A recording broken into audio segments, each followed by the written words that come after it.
சக்தியே போற்றி.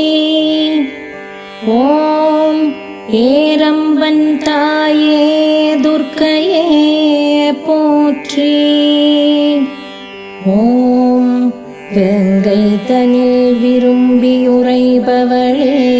போற்றி.